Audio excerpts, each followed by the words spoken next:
2, 3, 1, 2.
Everyone, welcome back to Music with Ryan. Thank you for joining me. This week's featured lesson is a beautiful gospel tune, There Will Be Peace in the Valley. I've done it in the key of C, and I created two arrangements for it, as you just saw and heard. One that's more beginning, down here in first position, and then one, of course, that's more intermediate to advanced, where we make use of some different chord shapes, and we move around the neck a little bit, get in a nice sweet spot of the neck. We're really trying to emulate that singer, be real silky smooth for the solo, okay? Now this tune's been done by various artists throughout the years, and it's a great one to have in your back pocket to sing and play along to. So yeah, a beautiful song. And if you'd like to check out purchasing the full-length version, as this is just a preview here on YouTube, you can click the link down below and it will shoot you onto my website, and there you can do so. It's going to come with about 50 minutes of video, PDF tabs for both arrangements, and 2 audio backing tracks, all right? And if you really like the way I teach and approach learning, you like my song selection, feel like I might be a good fit for you as an instructor, there's another link down there about being a premier member at the site, and you can access this lesson and over 350 video lessons, 3 courses, and a video exchange program for a yearly or monthly fee. And I have all kinds of gospel, bluegrass, old-time tunes. I add a lesson each week, and I'm dedicated to helping you improve your playing. All right, so give it a look if you feel like you might be interested. For now, we're going to start walking through the beginning arrangement for Peace in the Valley in the key of C. Thanks for watching, and I hope you enjoy.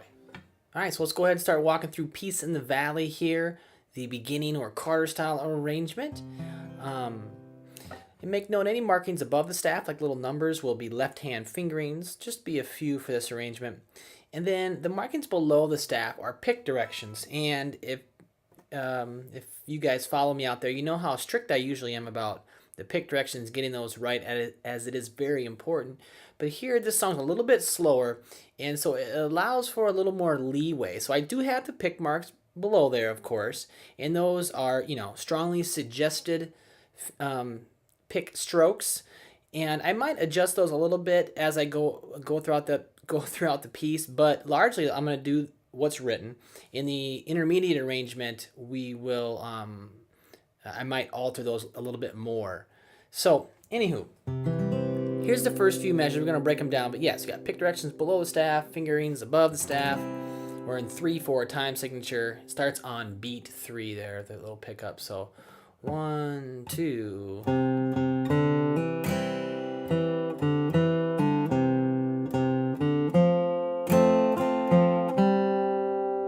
it again. 2, 3, 1, 2.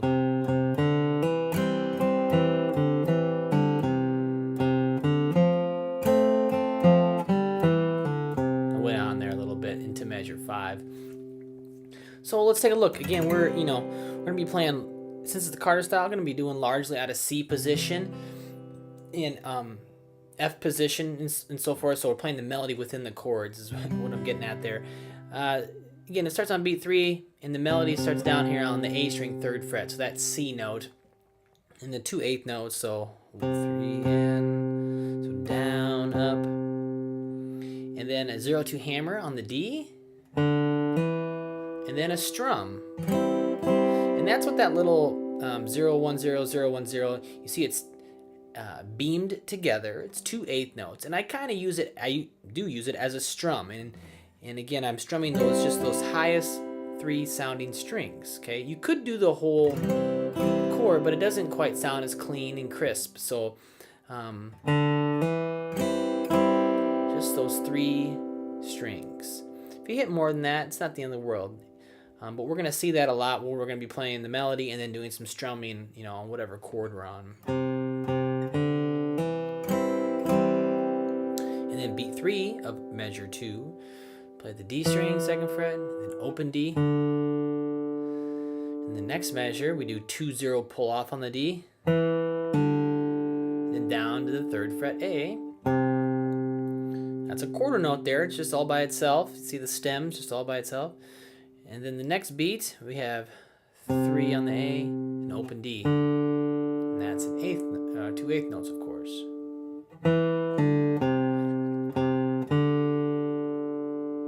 Ready, 3rd measure, ready, go. Those first few measures, 2, go.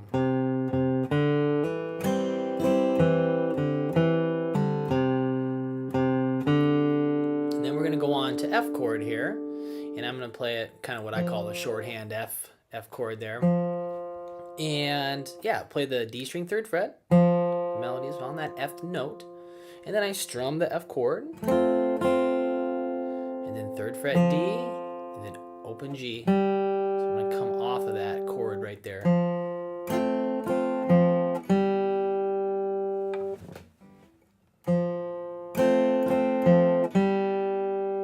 Now let's put it all together. 1, 2.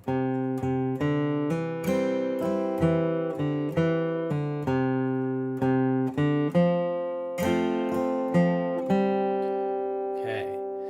So a couple quick little things. If, this is supposed to be a beginning arrangement, there are some things that's probably leaning into more of the advanced beginner side of things. But if the hammer-ons and pull-offs, throw you off a little bit, just take them out and put a pick direction in there. So oftentimes hammer-ons, pull-off, slides are just replacing pick directions, okay? Or however you can think about it the other way around too. But just, that first measure, instead of hammering on, I just do an upstroke there. So again, you can replace those hammer-ons and pull-offs with pick directions. Also, if you're going to do the hammer-ons and you're, starting to get them, make sure you give them equal duration. A lot of people, we don't want that. We're going to do that's like a 16th note, but that's not what's written. 1 and 2, 1 and 2. Keep your timing. I notice that beginners will get thrown off with some of those hammer-ons and pull-offs. Their timing will get off. So anyway, those are just a few little tips, and we're going to see all this stuff, even these first few measures, we're going to see a lot of similar stuff throughout this beginning arrangement. So once you get it, these first 8 bars, you're actually going to have a whole section of it, over half of this tune actually. So just that one more time, we'll move forward, but here's the first 4 measures. 1, 2. All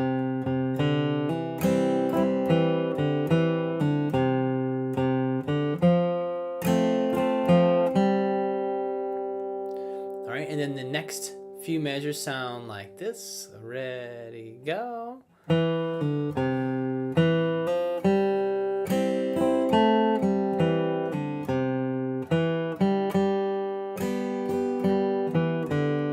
I landed on it, the downbeat of measure 9 there. Again, that's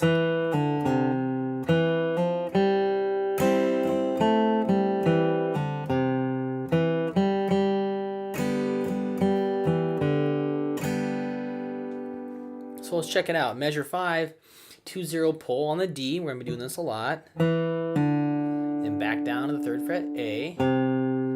So still in that C position. Okay. And then 2-3 hammer on the D. And you can hammer with your pinky or your 3rd finger. You know, either one's totally fine here. Again, this piece is slow, so we got a little more leeway of fingers and pick directions and stuff like that. There's just more wiggle room. So, and then open G, and then strum the C, and then 2 on the G string, open G. Okay, so those 2 measures. Ready, go.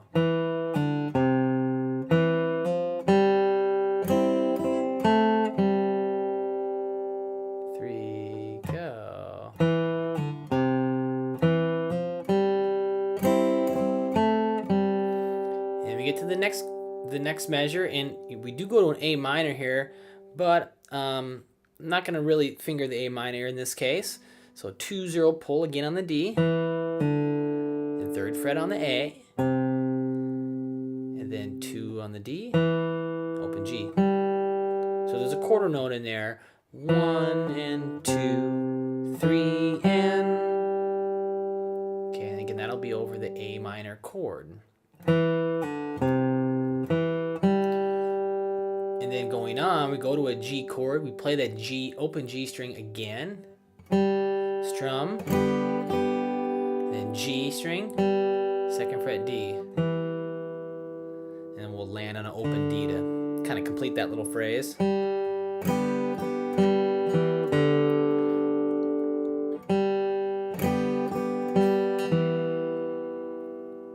right. So all 4 of those measures. 2, go. Sorry. Ready, go.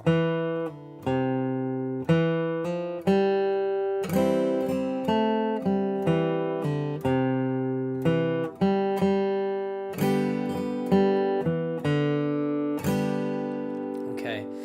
Another thing I'll mention too is this song has been done by a lot of people, which I'm sure you're probably aware of. There are lots of different ways to play the chords, okay? And we can manipulate the chord changes several different ways, and that's often the case in gospel. And this is a pretty, especially for this beginning arrangement, these are just almost the bare bones of what you should do, okay, for this particular tune. I add the A minor. It's not always in there. I like the A minor, though. So, again, when you're playing with somebody, you know, be aware that there's several different ways to kind of several different ways you can play the chord structure, okay? And you're going to have to work those out with whoever you're playing with. So, just so you know. But yeah, let me play those first 8 bars and then we'll move forward. So, 1, 2.